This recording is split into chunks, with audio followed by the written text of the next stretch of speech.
Hi to those of you that are here. I think there are a couple of you who logged in. I'm just going to give people a few more minutes and then I'll start.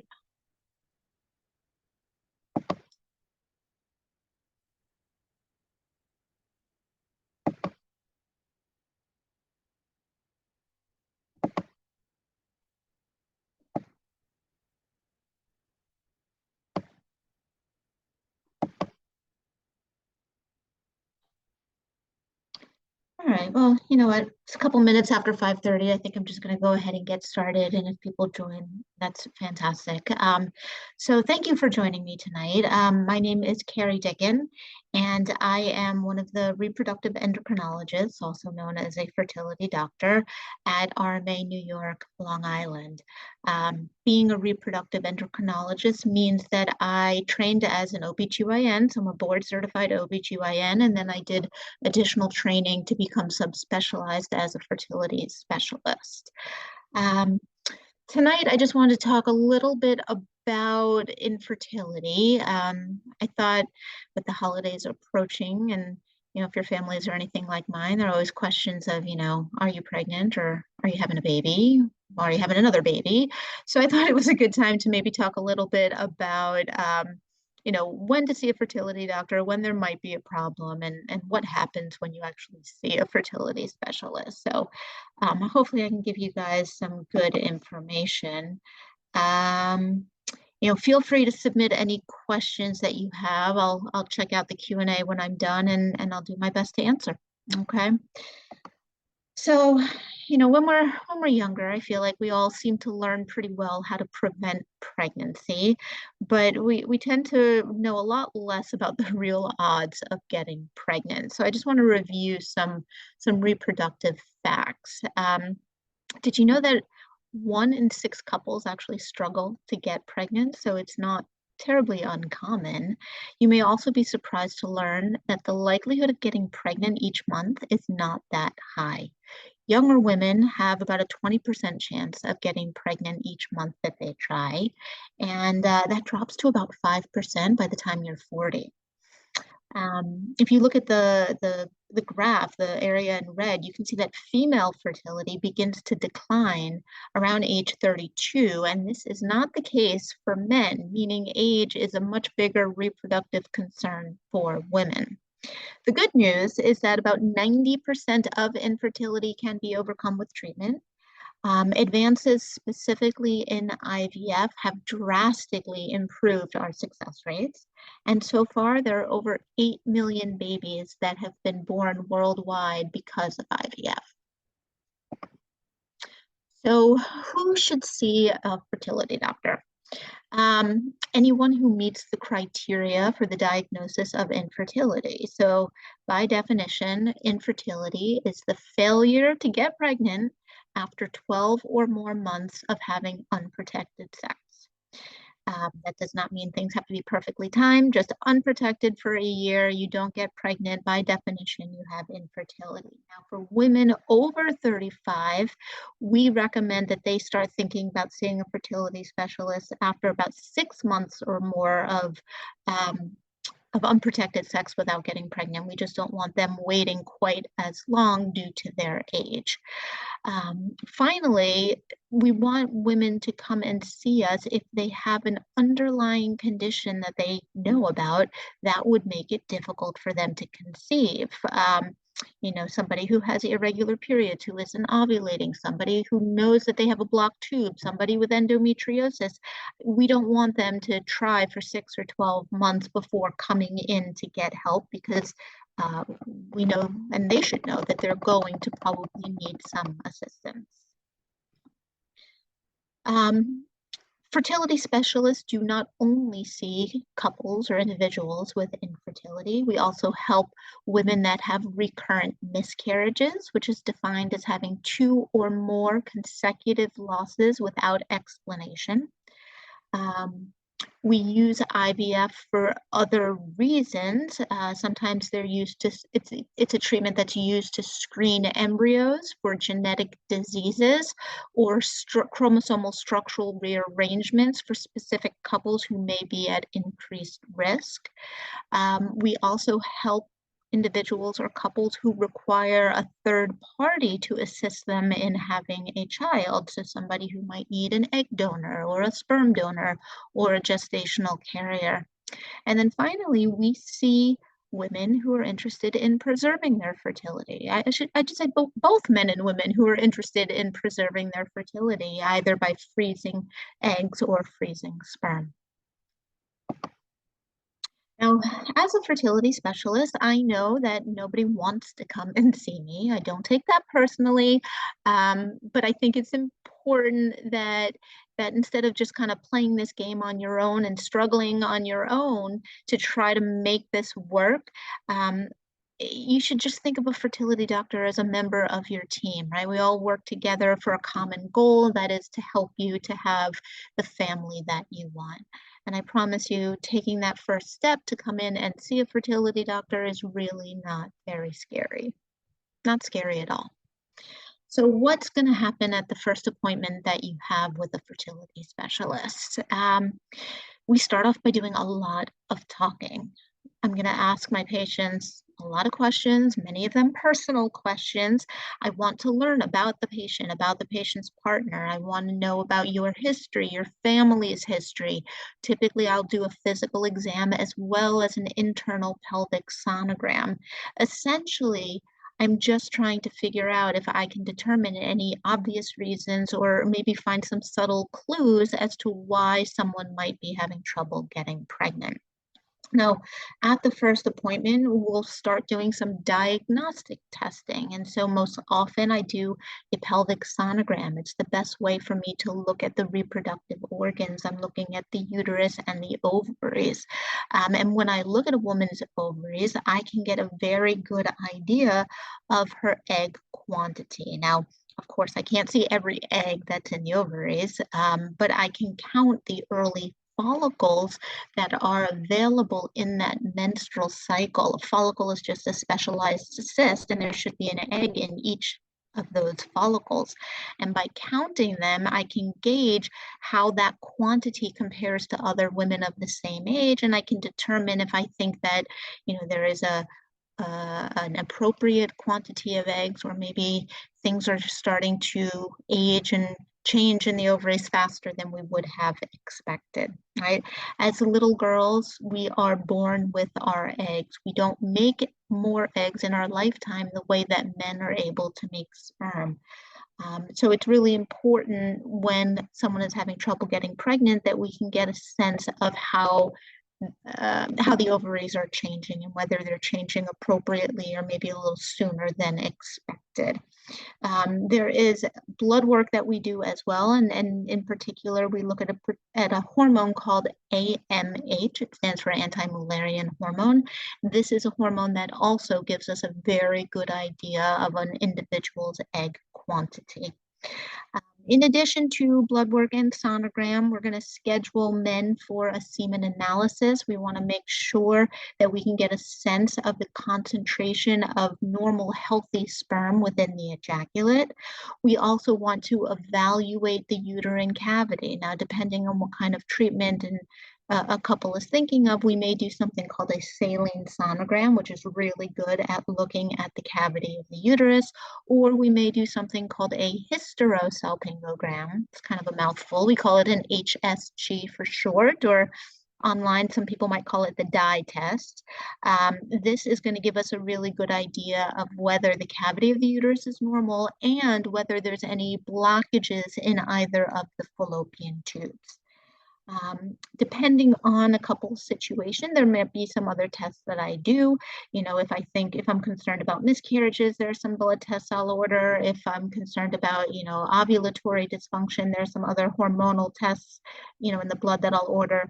So not everybody gets the exact same evaluation or testing when they come in. All right, so The initial visit is going to start the process of determining why a woman or a couple is having trouble conceiving. This pink pie chart, it's a bit of a simplification, but couples usually fall into one of these causes of infertility. There's either a female issue, a male issue, a combination of the two, or an unexplained situation. So I want to focus on the three most common causes of female infertility first. Ovulatory dysfunction. Um, the biggest clue that a woman is not ovulating regularly is that she does not have a regular and predictable menstrual cycle. I would say the most common diagnosis that goes along with this is PCOS, which stands for polycystic ovarian syndrome, but there are other considerations that we would have to rule out, like a hypothalamic amenorrhea, which is when the brain doesn't send the right signals to the ovaries, a premature ovarian insufficiency, meaning that the ovaries are aging and acting older than they should, or there could be some other hormonal imbalances, for example, a problem with thyroid function that is making it difficult for ovulation to take place regularly. DOR, or diminished ovarian reserve, is another common cause of female infertility. DOR is when there are fewer eggs in the ovaries than what would be expected for a woman just based on her age. So that means fewer eggs to work with a fertility treatment cycle. The most common cause of this is age. We know as women get older, there are fewer eggs, and everybody is an individual, so everybody's ovaries kind of age a little bit differently. But there can be other explanations for a diminished reserve, such as past pelvic surgeries, certain medications, autoimmune conditions, genetic factors, as well as endometriosis. Tubal factor is another common cause of female infertility. This essentially means that there's a blockage or some sort of impaired functioning of one or both fallopian tubes. Additional causes of female infertility, there could be a uterine factor, there could be endometriosis. So uterine factors are typically anatomical or structural abnormalities that can prevent a healthy embryo from implanting properly. So most common, I would say, are endometrial polyps, fibroids within the uterus, scar tissue that can be the result of past surgery or infection, sometimes something called a uterine septum, which is almost like a division in the cavity, and other physical variations of the uterus are often found. And so when this is the case, these are things that are benign for your overall health. It wouldn't be concerning, but when you're trying to get pregnant and having trouble or having recurrent losses, this is certainly something that we're going to investigate. And if something is found, typically a surgical correction is recommended.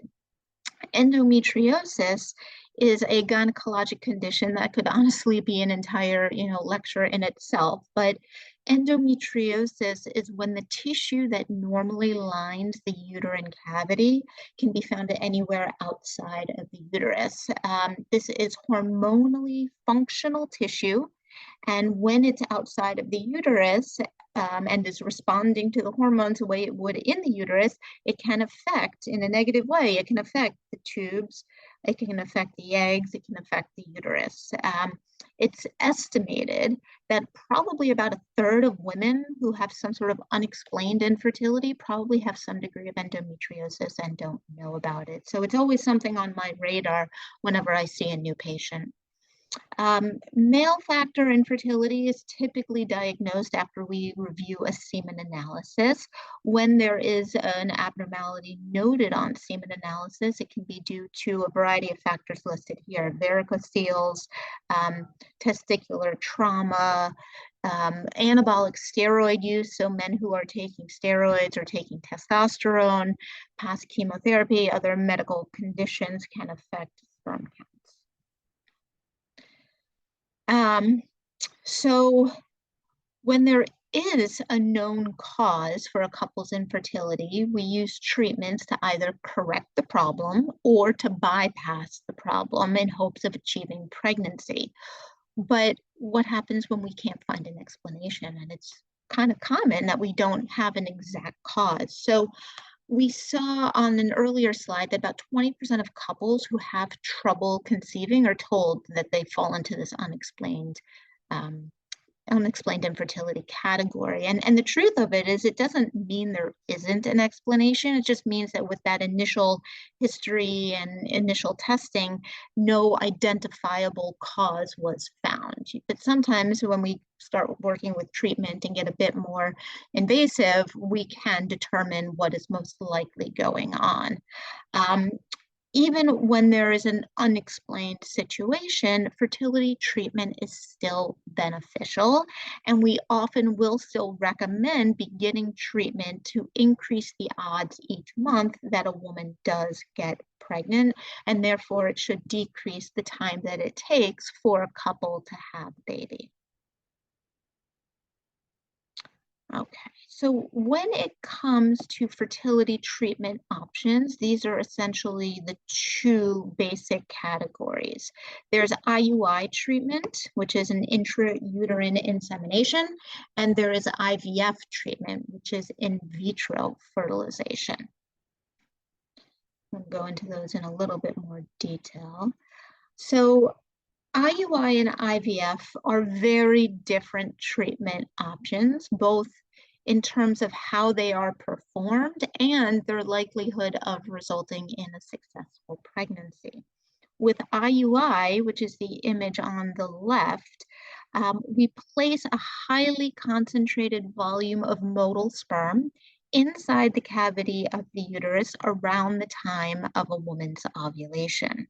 Whereas with IVF, the image on the right, we stimulate eggs to grow in the ovaries and then remove those eggs so that we can fertilize them outside of the body, right? In vitro fertilization just means fertilizing eggs outside of the body. So let's start off by talking about IUI, or artificial insemination. So during natural conception, sperm has to travel all the way up to the fallopian tubes to find and fertilize an egg. And usually only about 5% of the sperm in the ejaculate actually make it up that far. With IUI, we take the high quality sperm from the ejaculate and we concentrate it into a really small volume and we place that within the uterine cavity. So it makes it much easier for the high quality sperm to reach the egg. Now, typically with IUI treatment, women are going to use fertility medication to help them to grow and ovulate an egg or grow and ovulate more than one egg. These are usually oral fertility medications. So essentially, when we combine this oral medication, hopefully getting more than one egg to ovulate, and putting the high quality sperm closer to the fallopian tubes, we're basically just getting eggs and sperm closer together at the right time, and then we hope a healthy embryo is going to result in pregnancy. So IUI treatment would typically be recommended for couples where there is a mild male factor, or when there is an unexplained infertility and women are younger than 38 years old. IUI treatment is also a treatment option that might be considered by women using donor sperm. There are certainly benefits to IUI. IUI cycles typically, are less invasive, less medication, require less monitoring. They don't require any kind of procedure they don't include any kind of procedure that would require anesthesia. And financially speaking, they are typically a fraction of the cost of an IUI cycle. Now, I find my patients are almost always very surprised to learn that IUI treatment does not really give fantastic odds of success. And age plays into the chance of pregnancy. So as expected, as women get older, the chances of pregnancy, even with IUI treatment, are going to decrease. For couples having trouble conceiving, IUI gives better chances of success compared to trying naturally. So it's definitely a treatment that's worthwhile. But typically, I would say bottom line is we don't want couples spending too much time with IUI treatment. I would say most fertility doctors will recommend 3 IUI attempts, and if not pregnant at that point, we're starting to have a conversation about possibly moving on to IVF.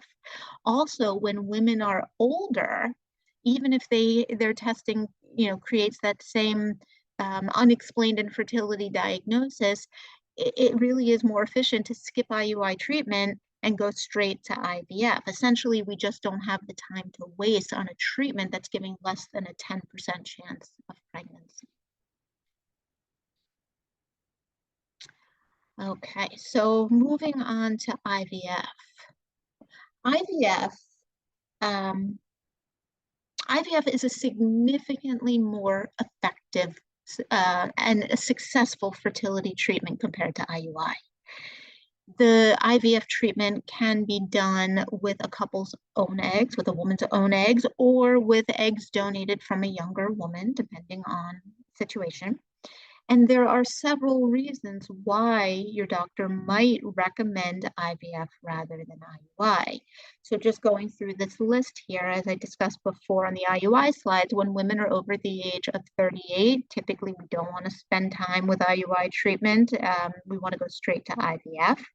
If a couple has already attempted IUI, a couple of times and it's not working, we're going to recommend IVF. When a woman has one or both tubes blocked, IVF is going to be a better option because we can work with both ovaries and bypass the tubes, whereas IUI requires at least one tube to be open. When there is a severe male factor, not just a mild male factor, we recommend IVF because it allows us to do things in the laboratory with the sperm to increase the likelihood of fertilization. When a woman has known endometriosis, we want to be more aggressive with treatment, and often we will go straight to IVF. A woman with a diminished ovarian reserve, or a woman who has a uterine factor who cannot carry a pregnancy would require IVF to create embryos for a gestational carrier to use. Like I mentioned at the very beginning of the talk, if a couple or an individual has some genetic reason that they need to test embryos to prevent passing along a certain genetic mutation, that would be a reason to do IVF so we can test the embryos before someone gets pregnant. Someone who is having recurrent miscarriages, we may recommend going straight to IVF again so we can check the genetics and check the chromosomes of the embryos. Some couples will choose IVF because of family balancing. Perhaps they have 2 or 3 children of the same gender and they want the opposite gender. We are able to check the chromosomes, which includes the sex chromosomes, and learn the gender of an embryo before transferring that into the uterus. And then finally, fertility preservation, which can be, we'll talk a little bit more about it later, egg freezing or doing IVF to create and preserve embryos to use in the future. So there's a long list of reasons why we would choose IVF over IUI. Now, like I said, IVF is a much different treatment than IUI.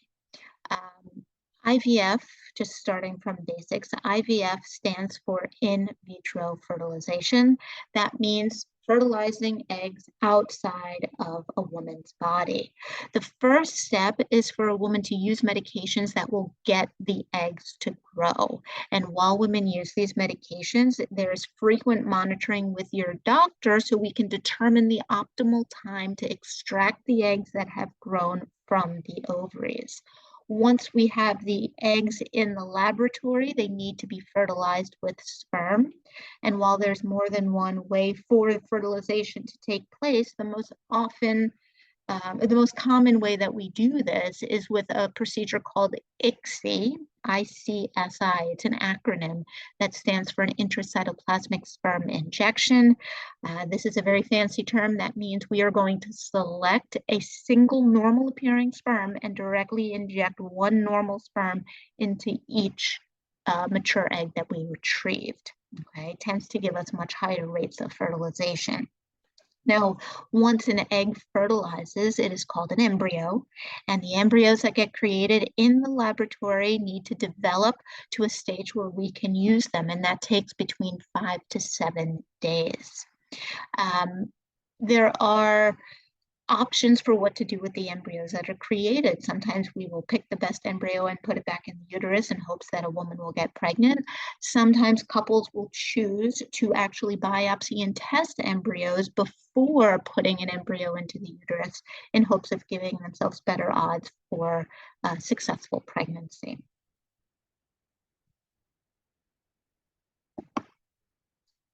Okay, so the question that everybody always wants to know, will IVF work? Due to the constant evolution and progression of IVF technology, success rates have significantly risen over the past 3 to 4 decades. And you can clearly see this from the graph on the left. But it's important to understand that the chance of having a baby from IVF is still very much dependent on a woman's age. You can see in the bar graph to the right that for women under 35, they have similar high rates of pregnancy and live births per embryo transfer, per embryo and per IVF cycle. But as women get older, that is going to decline even when using IVF treatment. So the likelihood of success with IVF still very much depends on the likelihood of creating a healthy embryo. And we know that younger women tend to be more likely to create healthy embryos compared to older women.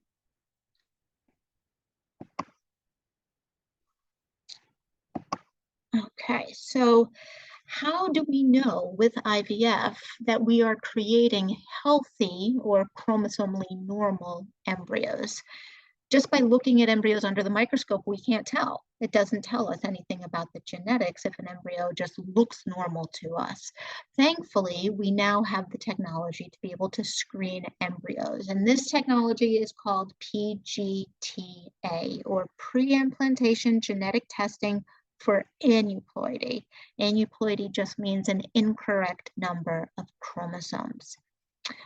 So you can see over the past decade, the percentage of IVF cycles utilizing PGTA has increased significantly from about 5% to 50% of cycles.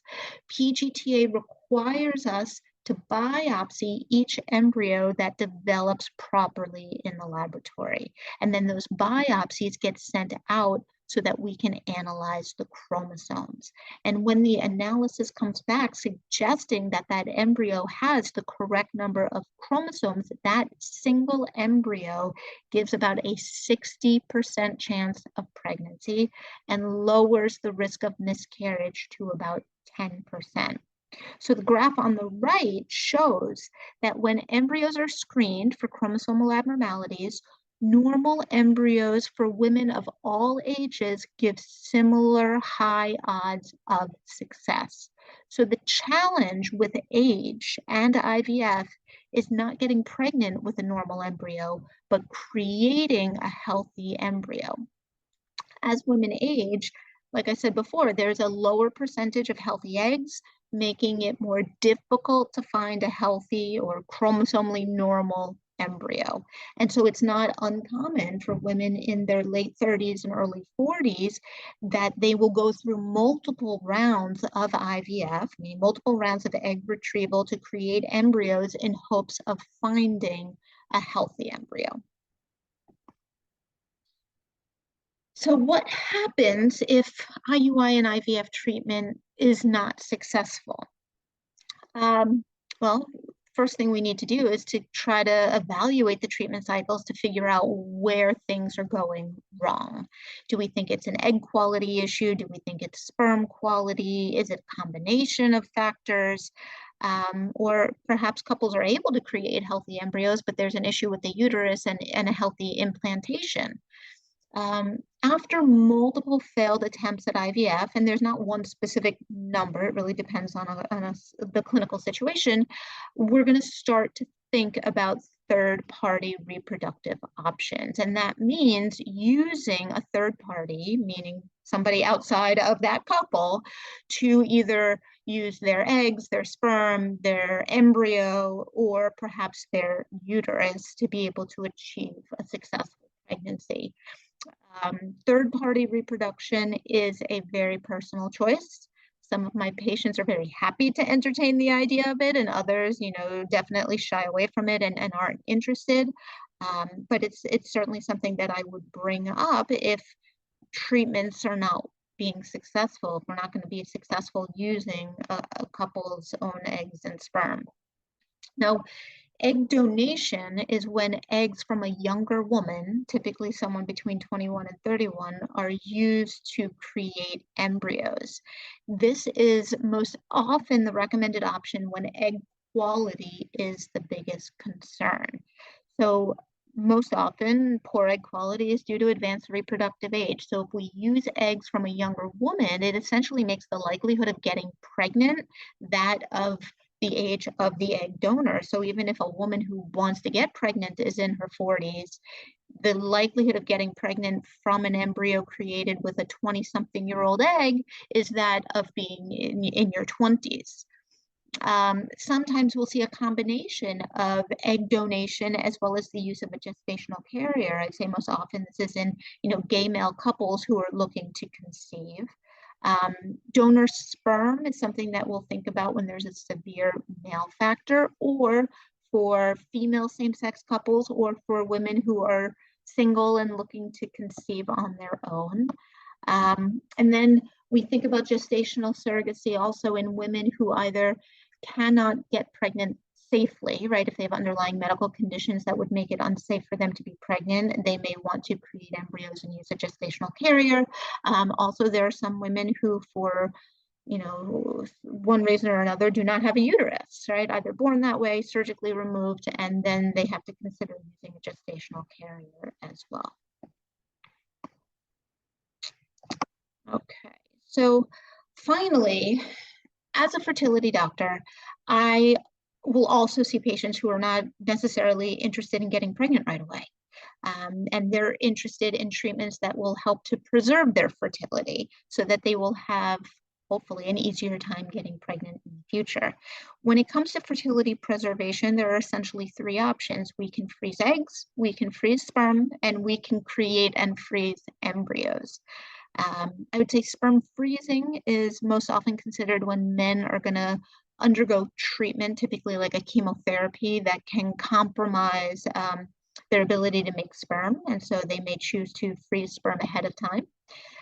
Egg freezing can also be done prior to treatment that would compromise egg quality, but it's also a treatment considered for women who are delaying when they want to have kids, and hopefully, basically almost like their younger self is donating eggs to their older self in the future, right? If they have these younger eggs, they have more opportunity to create healthy embryos in the future when they are ready to begin their family.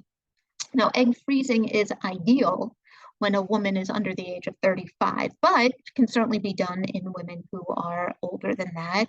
And it's a good option for women who are uncertain who they want to have children with in the future, right? It gives us the opportunity to use sperm from a future partner if the eggs are frozen and not fertilized yet. Now, IVF with embryo freezing is a much better option for a couple who know they want to have children together, but maybe aren't ready to have children just yet. So those are essentially the options for fertility preservation. These are just some take-home messages from the talk. I think it's important for everybody to know that infertility is common, and it's really important to take that step to see a reproductive endocrinologist if you're having trouble conceiving, because often we can find an explanation, or if we can't find an explanation, we can at least provide you with treatments to increase the odds that you do get pregnant each cycle. An initial appointment with a reproductive endocrinologist is not scary at all, and is essentially, like I said before, talking, sonogram, maybe a blood draw. I think it's important for patients, for what I like my patients to think is that, we're a team working together, and, we really have the same goal, and the goal is to help them to get pregnant. And I think it's also important, because it can seem so overwhelming when you begin this fertility journey. Most couples are successful. It may not be with the first treatment that you use, but most couples ultimately are going to be successful in conceiving using fertility treatment. This is just some information about RMA and our Long Island office locations, and I am happy to take questions. I am going to look and see if there are any questions. I'm not the most technologically savvy person, so bear with me. Just going to look and see if anybody has put any questions into the box. Not yet. I don't know. I'm trying to think of, maybe some common questions that I get from my patients. I think most of my patients often want to know whether they should use treatment or just keep trying if their test results are normal, right? A lot of patients will come in just wanting to get tested. It's important to know that the initial testing that we do really does not tell me if it's going to be easy or difficult for somebody to get pregnant. And if somebody has been trying naturally, even if things are not timed perfectly, for 6 to 12 months or more and aren't getting pregnant, I think it's important to understand that fertility treatment really is going to be beneficial in helping them to get pregnant sooner rather than later. All right. I'll give you guys, I don't know if anybody wants to ask me anything. Don't feel shy. If not, I hope this was informative. I hope that you don't necessarily feel nervous to see a fertility specialist if you need some help getting pregnant. And hope you guys all have a nice holiday and a happy new year. Thanks for joining me. All right, take care.